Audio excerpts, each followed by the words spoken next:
Ma'lumki, o'zboshimchalik bilan egallangan yerlar hamda ulardagi bino inshootlarini xatlovdan o'tkazish ishlari hududlar bo'ylab reja asosida olib borilyapti.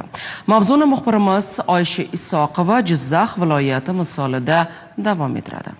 O'zboshimchalik bilan egallab olingan yer uchastkalariga hamda ularda qurilgan binolar va inshootlarga bo'lgan huquqlarni e'tirof etish to'g'risidagi O'zbekiston Respublikasi qonuni ijrosini ta'minlash maqsadida G'allaorol tumanida ham izchil ishlar olib borilmoqda. Kadastr agentligi xodimlari tomonidan tumandagi barcha ko'chmas mulk obyektlari qayta ko'rib chiqilib, ularning hujjatlari tartibga solinmoqda. Avvallari men masalan katta o'g'limning kadastrini to'g'rilaganda 5 oy yugurganman.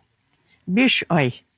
Mana bular o'zlari keldi, o'lchadi, hamma joyda ko'rib chiqdi, hovlilarimizni o'lchadi. Mana bugun mahallamizga kadastr xodimlari kelib, uyma-uy yurib, yer uchastkalarini o'lchov, xatlov ishlarini olib bormoqda.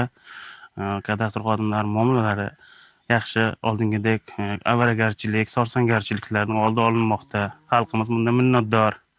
Tushunmagan masalalar bo'yicha ko'p tushuntirishlarni olib ketyapti.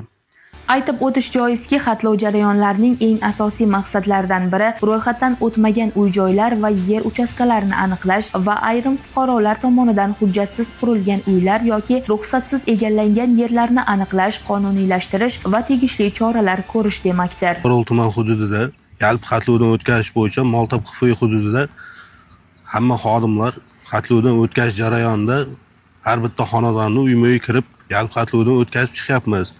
Shu kungacha bo'lgan qadar 2026-yilda G'allaorol tumanida 4 ta hududni xatlovdan o'tkazdik va reja grafik bo'yicha Moltob XFI hududida xatlovdan o'tkazib yuryapmiz.